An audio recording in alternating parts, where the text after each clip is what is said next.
Using the. In this module, you learn the usage of the. The is used to refer to a specific singular or plural noun. In the sentence, "This is the painting that won the first prize." The painting is a particular painting and not any painting. The is used before unique objects such as the sun, the earth. The is used before the names of rivers, as in the Ganga, oceans, as in the Indian Ocean, and seas, as in the Arabian Sea. The is used before the names of deserts, as in the Thar Desert.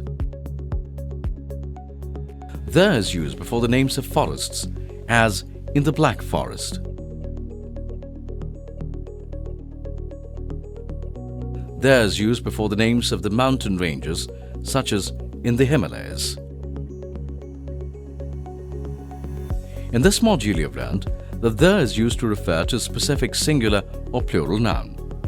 The is used before the names of rivers, oceans, seas, deserts, forests, and mountain ranges.